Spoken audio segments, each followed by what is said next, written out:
Hello.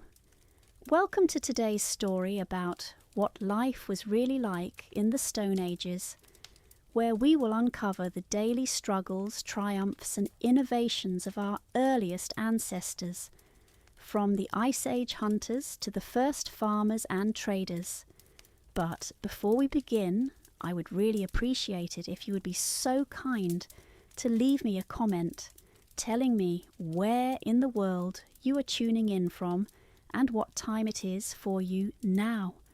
And if you do enjoy my work, please hit that like button and subscribe for more educational historical storytelling. Now let's begin. Imagine waking to the sound of wind moving through bare branches, not the hum of traffic, not the ping of a phone, but the quiet, breathing world of the late Paleolithic, some 20,000 years ago. The air is sharp with the bite of an ice age dawn. The ground under your furs is frozen hard. You are part of a small band of humans, 20, maybe 25 souls, tucked into a sheltered hollow where the land curves like a protective arm. There are no permanent houses here, no walls, no fences, just hides stretched over wooden frames, anchored against the wind. The fire in the centre of camp is little more than glowing embers. Without it, the night would have been dangerous. Fire is warmth, protection, and the heart of your people. You draw your fur cloak tight and stand, scanning the grey horizon. Life here is a constant conversation with nature. There are no supermarkets, no stores of food beyond what you carry and what you can preserve. Every day is a balance between hunger and skill, between risk and reward. Two men are already crouched at the fire, sharpening flint blades with patient, deliberate strokes. Sparks leap like tiny fireflies into the cold air. A woman checks the sinew bindings on a spear, tightening them where the cold has made them stiff. The weapons must be ready. Today is not a day for hunting mammoth. That takes many hands and careful planning. Today is for smaller game, hares, ptarmigan, maybe if fortune smiles, a red deer. Every animal means more than just meat. It means hides for clothing, sinew for sewing, bones for tools. In the Paleolithic, nothing is wasted. You watch as Orun, a skilled hunter in his late 20s, takes a young boy named Tael under his wing. Tael has never been part of a real hunt before, and his eyes are wide with a mixture of pride and fear. Orun speaks little. Words are used sparingly here, where silence can mean the difference between a meal and an empty stomach. But when he does speak, it's to point out things Tael must remember. Always watch the wind, always check your footing, and always know your way back to the fire. The hunt begins with a slow, deliberate walk away from the camp, across frozen ground patched with snow and tufts of dead grass. The cold gnaws at your fingers even through fur gloves. Orun's eyes move constantly, scanning not just the obvious animal trails, but the faint signs a modern person might never notice. A tiny track pressed into the snow, a broken reed by a frozen stream, a patch of snow melted slightly by the heat of a sleeping animal. The tools of the Paleolithic hunter are as much about reading the land as they are about killing. A spear or atlatl is useless without the knowledge of where and when to use it. It's nearly midday when Orun spots them, fresh hair tracks zigzagging between low shrubs. He signals Tael to stay low. The air is still, too still. The sound of boots crunching snow could ruin the moment. Slowly Orun fits a flint-tipped spear into his atlatl, a wooden lever that acts like an extension of the arm, giving the throw more force. He raises it, waits, and then lets it fly. The spear strikes true. The hare's body falls limp into the snow. There is no cheer, no loud celebration, only quiet satisfaction. Orun retrieves the animal, checking it quickly for wounds that might spoil the meat. It will feed the band tonight. Tael's face shows pride, but Orun reminds him, one hair does not fill many bellies. They keep moving, not far away. Another group from the band is digging through frozen ground for roots and tubers. Cattail rhizomes are a favourite, chewy, starchy, and available even in winter if you know where to look. The gatherers work with antler picks, hacking into the icy mud, their breath clouding in the air. Gathering is just as vital as hunting. In fact, more calories in the Stone Age often came from plants than from meat. The work is slow, hands numb from the cold, but when they return, they will bring the flavour and variety the meat alone cannot provide. By the time Orun and Tael return, the light is fading and the wind is rising. The sky is streaked with red, an omen, some say, of change in the weather. The band gathers around the fire as the hare is skinned, its hide pulled away in smooth, practised motions. The meat is roasted on sticks over the flames. The roots gathered earlier are baked in the embers until their tough fibres soften. The smell of cooking fills the camp. Hunger sharpens every scent, every sound. When the food is ready, it is shared, not by rank or age, but by need. Elders and young children are fed first. In a world this harsh, survival depends on the whole band being strong. After the meal, the fire becomes the centre of something else, something uniquely human. An elder named Marith begins to speak. Her voice is low and steady, telling the story of the moon and the wolves who chase it across the sky. The younger ones listen with wide eyes. The story is more than entertainment. It is teaching. Warnings about the night, about the cold, about the hunt. Myth and memory are woven together, carrying knowledge forward when there are no books to write it in. Tael leans against Orun, his eyes heavy with exhaustion. The day has been long, and tomorrow will be another just like it. There is no weekend here, no holiday except the rare days after a great hunt. Life in the Paleolithic is a continuous circle of searching, making, mending, and moving. If you could stand here, beside this fire, you would see that these people, though separated from us by tens of thousands of years, are not so different. They love, they fear, they teach, they remember. Their world is harsh, but it is also alive with meaning. Every track in the snow, every stone flake chipped from a core, every story told by the fire is part of a pattern that has kept them alive for generations. In the Paleolithic, survival is not just about strength.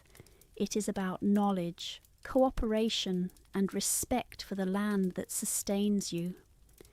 And though the world will change, though farming and villages and cities will one day replace the endless hunt, the roots of our humanity are here, in the frost and firelight of the Stone Age. It is 20,000 years ago, deep in the heart of the last ice age. Outside, the land is harsh, snow-dusted hills, wind that slices through fur, herds of bison trudging across frozen plains. But today, you are not following the hunt. Today, you are going somewhere darker, quieter, somewhere that no sunbeam has touched for tens of thousands of years. The mouth of the cave yawns ahead, Lascaux in what will one day be called France. The air that drifts from its depths is cool and still. The flicker of torches throws long, wavering shadows on the limestone walls. You are part of a small group, 5 people from your band.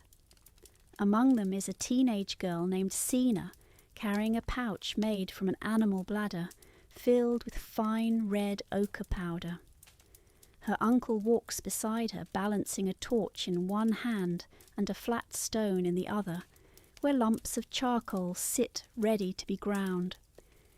The entrance fades behind you. The air grows warmer, heavier. The sound of your own footsteps echoes back at you. In the Paleolithic world, caves are not casual shelters. They are sacred spaces, mysterious and dangerous. To come here is to step between worlds. The torchlight reveals the first blank wall, smooth and pale. Sina kneels, mixing pigment, ochre, manganese and charcoal, blended with animal fat so it will stick to the rock. Her uncle sharpens a stick into a fine point for engraving. A cousin unrolls a length of hollow bone. This will be their airbrush, blowing pigment in a fine mist across the rock.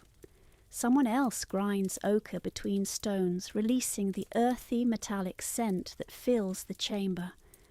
It is not silent here. The group hums softly, a rhythm that matches the flicker of the flames. Some believe this sound calls the spirits closer, making the paintings stronger. The first strokes appear in deep, confident lines. A massive bison with arched back, a galloping horse, its mane flying. The figures seem to swell and move in the shifting torchlight, as though the rock itself breathes life into them. Sina dips her fingers into the pigment and presses her palm flat against the stone, leaving a red handprint. This is more than decoration. It is a statement. I was here. I am part of this place. Layer by layer, the wall fills with creatures, deer with branching antlers, bulls with curved horns. There is no attempt at background, no horizon. The animals float in a timeless space, as though existing outside the human world. Why risk the danger of going so deep underground? Why spend precious hours painting instead of hunting? Archaeologists have debated this for decades.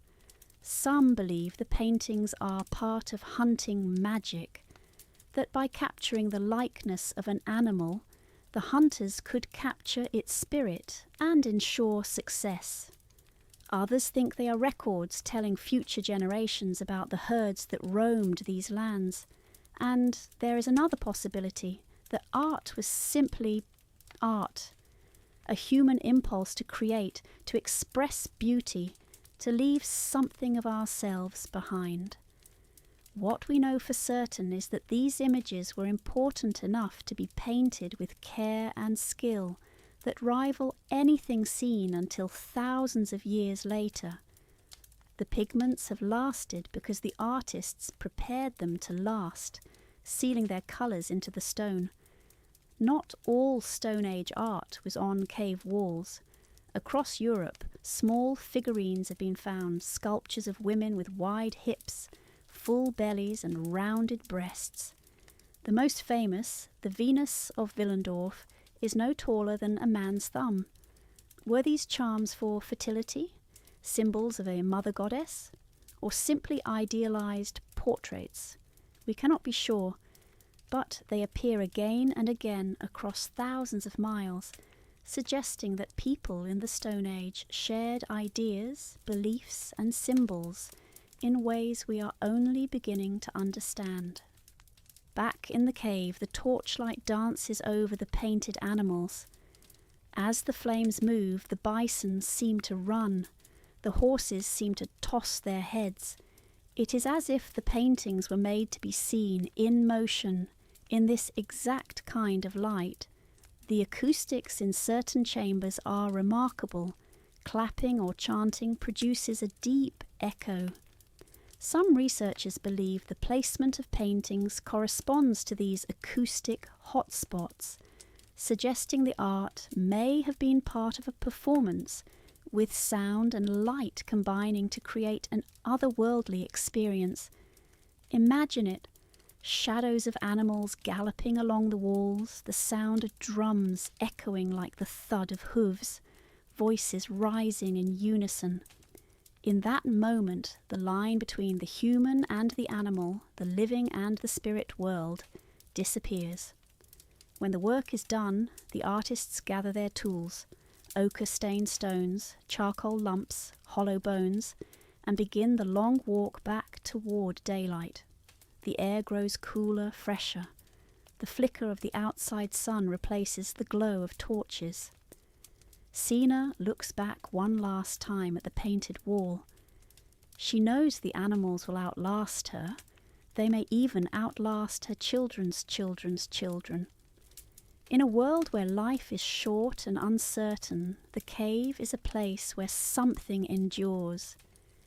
When we look at these paintings now, tens of thousands of years later, we are not just looking at animals. We are looking at people, at their skill, their imagination, their desire to make meaning in a dangerous, unpredictable world. The Stone Age was not simply a time of brute survival. It was also a time of thought, of beauty, of creativity. In the flicker of torchlight on limestone, we can see ourselves, humans who, even when faced with hunger and cold, still found time to make art. And perhaps that is the most human thing of all. It is about 9,000 years ago. The Ice Age has ended. The glaciers have retreated. The air is warmer, the seasons more predictable. And for the first time in our long history, humans are putting down roots, literally and figuratively. You are standing in the middle of a small settlement in the Fertile Crescent, a land rich with wild grains and freshwater streams. The people here are living through one of the most profound transformations in human history.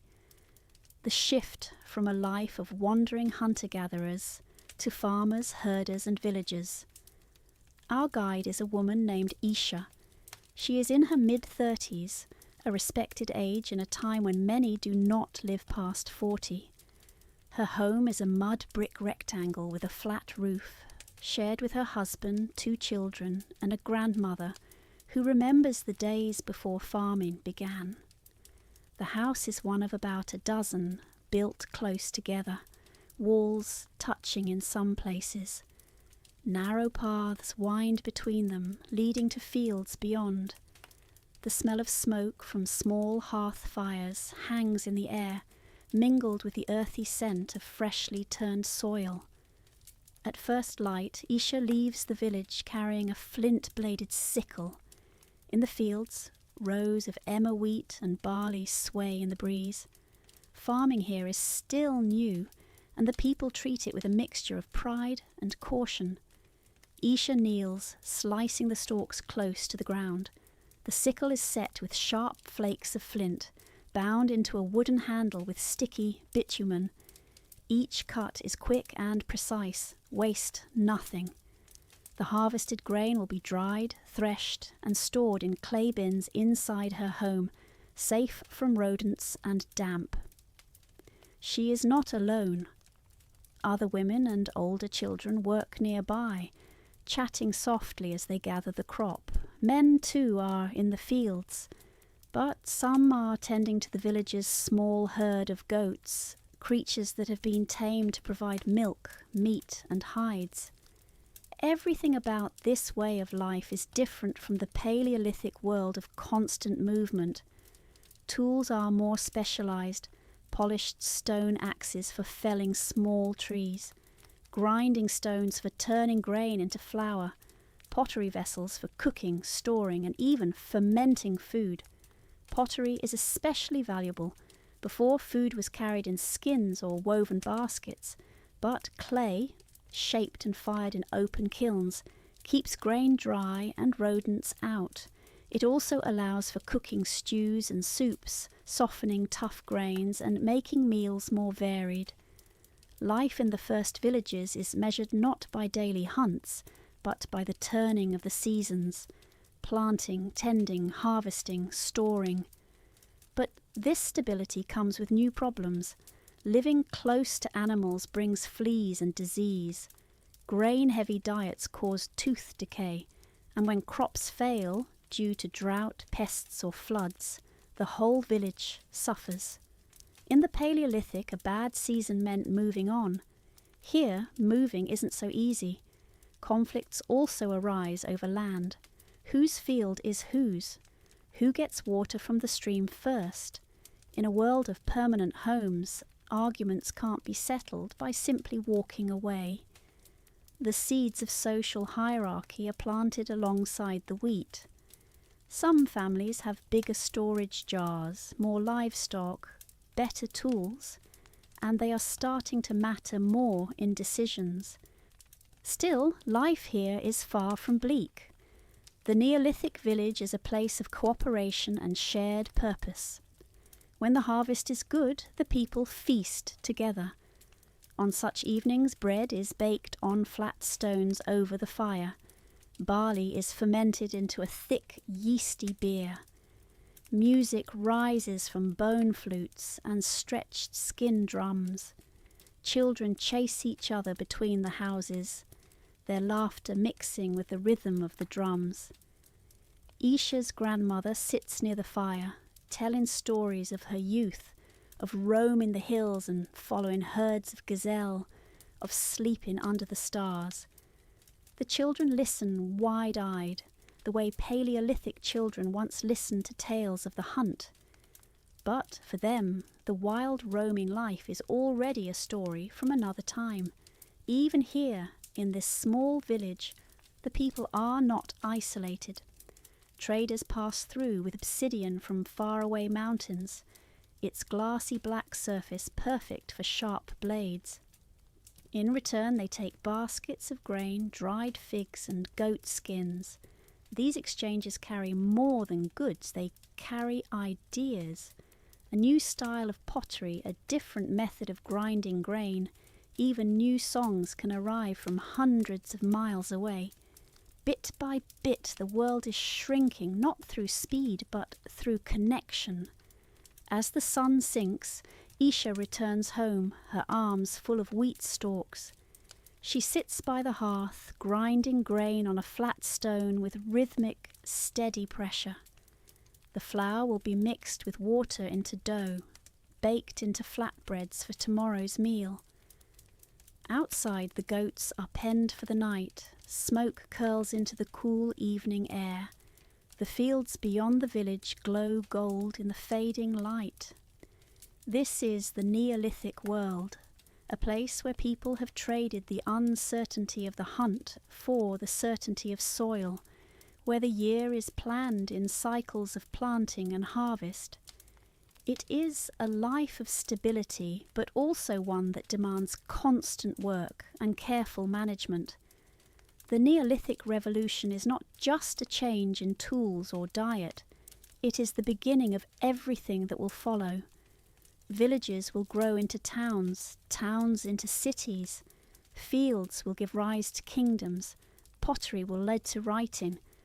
But in this moment, in this small village of mud brick houses, it is simply life, a rhythm as natural as the turning seasons. And it began here, when our ancestors looked at the wild grasses of the world and instead of moving on, decided to stay. It is 5,000 years ago. The Stone Age is entering its final chapters. Across the world, human communities are no longer just surviving, they are connecting. Villages dot river valleys, coastal shores and forest clearings. Fields are green with crops, and herds of domesticated animals graze nearby. But the Stone Age is not fading quietly. New tools, new skills, and new networks are transforming the way people live and how they interact with those beyond their home. Our story follows Karo, a young man from a small inland settlement in what is now Anatolia. He is strong and quick, but his real gift is curiosity. Today he will travel farther than most in his village ever have, carrying goods to trade at a seasonal gathering by the sea.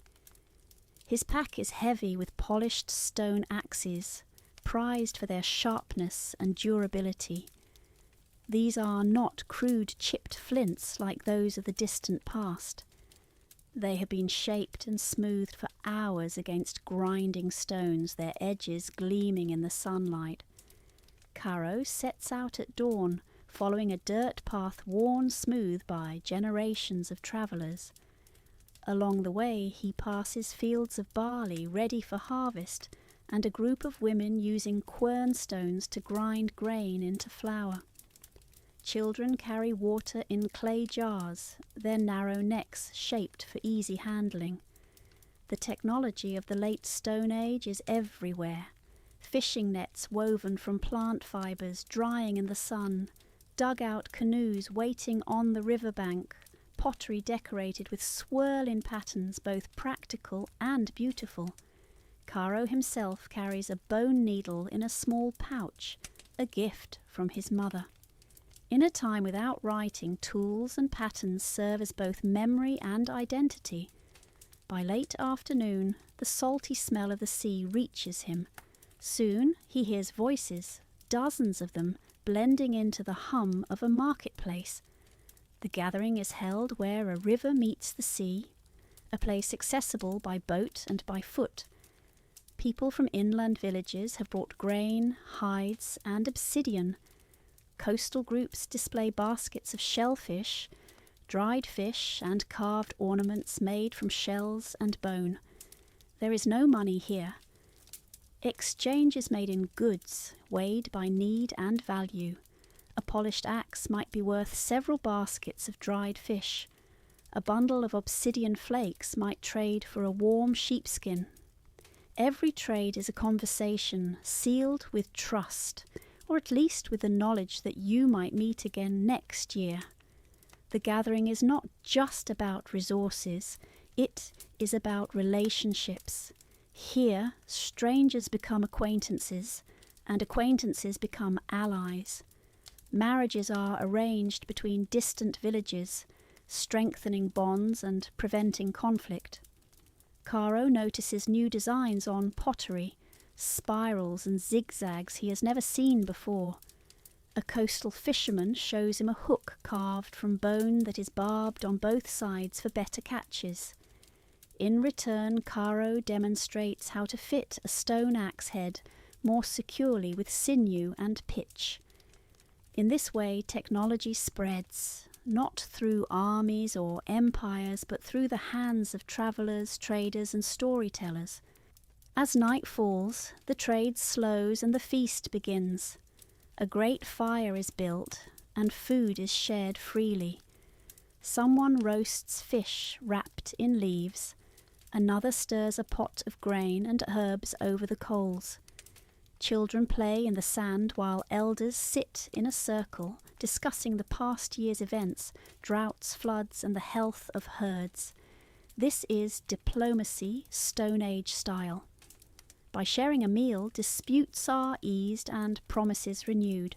A handshake may not exist yet, but the act of breaking bread or flatbread together is just as binding. Caro listens to a visiting storyteller describe a land across the sea where the sun rises from the water. He cannot imagine such a place, but the thought takes root. Perhaps one day he will travel there. The next morning, Caro heads back inland. His pack is lighter, most of his axes are gone, but he carries salt-dried fish, a small pouch of bright seashells, and a new fishing hook. More importantly, he carries stories, techniques, and ideas that will ripple through his own village. When he returns, the children gather to hear about the sea. The elders examine the pottery patterns he describes. The shell ornaments may become a gift for a future bride. Trade in the Stone Age is not just about survival, it is about weaving a network of trust, knowledge, and culture that binds people together across miles and generations. In the late Stone Age, humanity is already building the scaffolding for what comes next.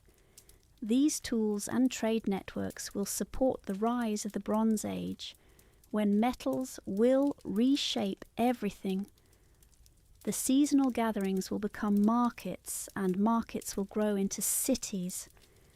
But in these last centuries before that change, the Stone Age world is still one of human hands shaping stone, clay and bone into tools that last. It is a world where a single axe can travel hundreds of miles, carried by traders who will never meet the people who use it. And it is a world where the bonds between tribes, sealed with shared stories and shared meals, are as valuable as any tool ever made.